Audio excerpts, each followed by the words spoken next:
If I feel any danger, I stop filming and just go back to the hotel.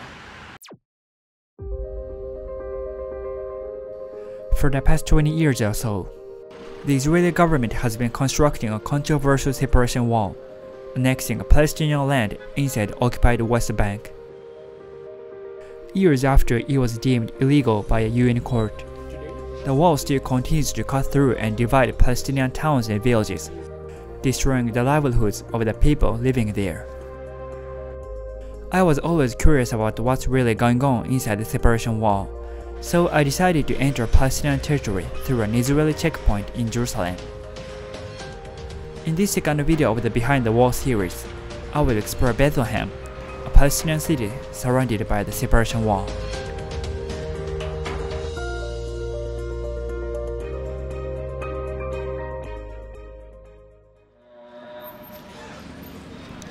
Bethlehem is located on the West Bank, which is a part of the Palestinian territory.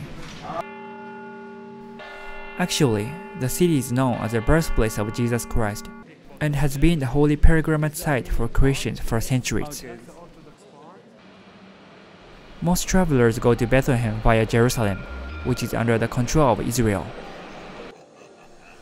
Although these cities are only 10 kilometers away from each other, access to Bethlehem is not as simple as it looks on the map.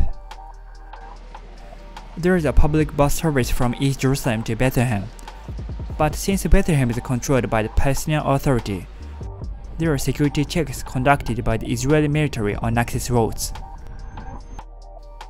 Although getting into Palestinian territory is quite easy, returning to the Israeli side is very difficult for Palestinian people.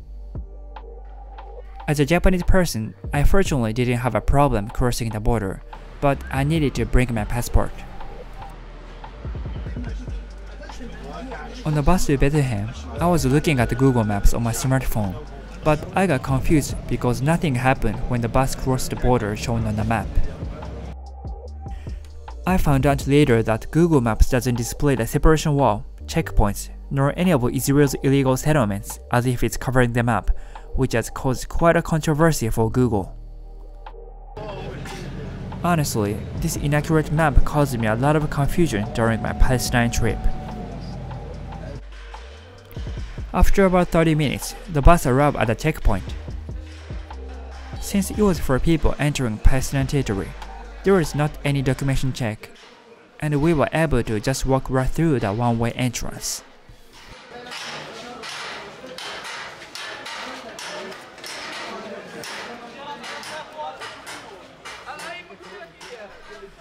Once I was in Bethlehem, I was surrounded by hustle and bustle, and I was touted to by many taxi drivers.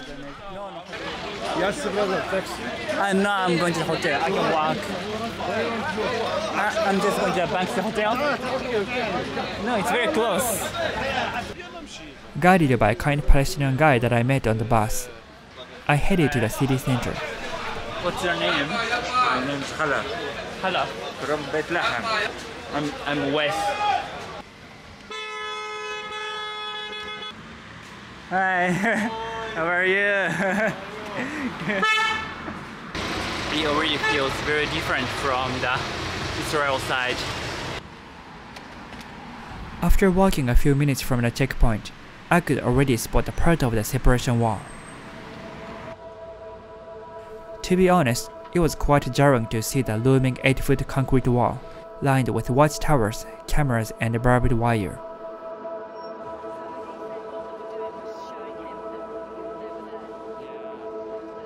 It presents services to highlight the severity of the political situation and the reality of those who live within its shadow. The wall is covered with messages and graffiti, many of which are dedicated to the political situation between Israel and Palestine. Some were fascinating, and others were just depressing and thought-provoking. Israel calls the wall a security barrier against terrorism, while Palestinians call the wall apartheid or a racial segregation wall. Indeed, the war has drastically affected the lives of Palestinians, particularly those who live in close proximity to it. communities that were formerly able to easily access major nearby cities, such as Jerusalem, Ramallah, Hebron, and others, now face restrictions in movement and need to be granted permits by the Israel military and navigate checkpoints in order to complete what was once a simple journey.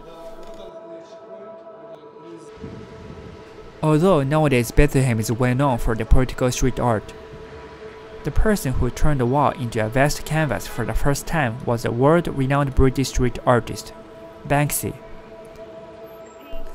Since 2005, he has been painting not only the separation wall, but also random souvenir shops or gas station walls in the city.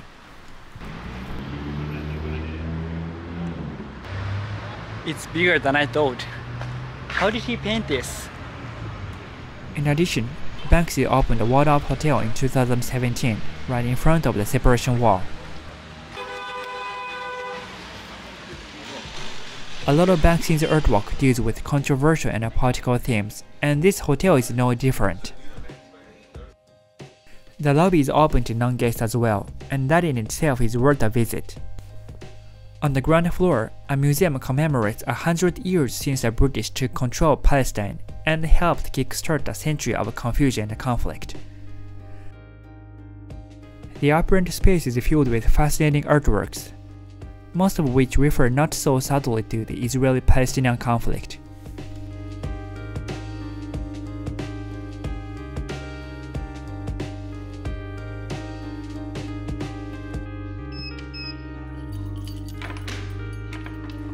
There are 4 types of rooms at the Banksy Hotel. I booked a budget room for $70 per night. The room is a dormitory equipped with the surplus Israeli army barrack materials.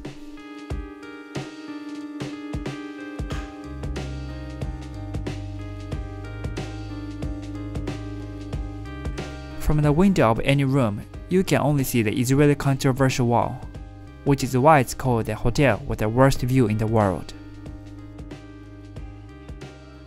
There is also a gallery showcasing the work of prominent Palestinian artists, who are oftentimes restricted from traveling abroad to exhibit their art.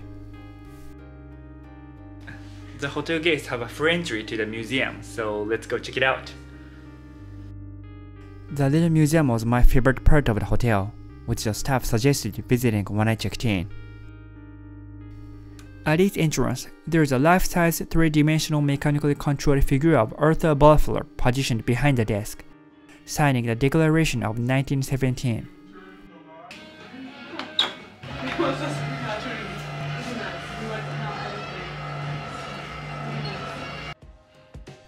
Inside, the separation wall is well explained and illustrated.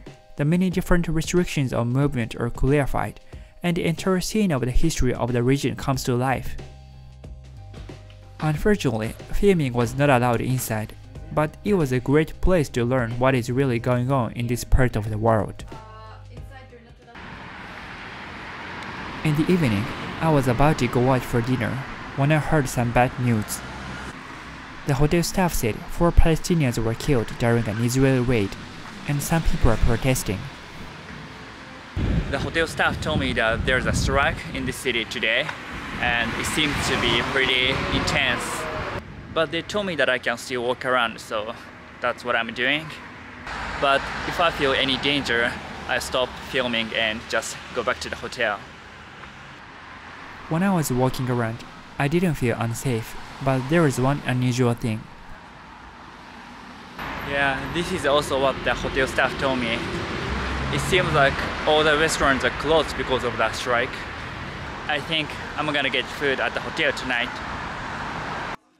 The meal at the hotel was amazing, but I didn't expect to feel so much tension on my very first day in Palestinian territory. The next day, I explored the city center more, and I got a chance to talk with a local Palestinian guy who told me a lot about the real Palestinians' lives there.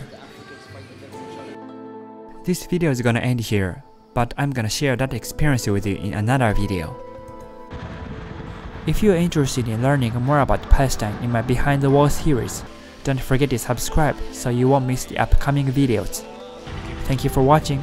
See you in the next video.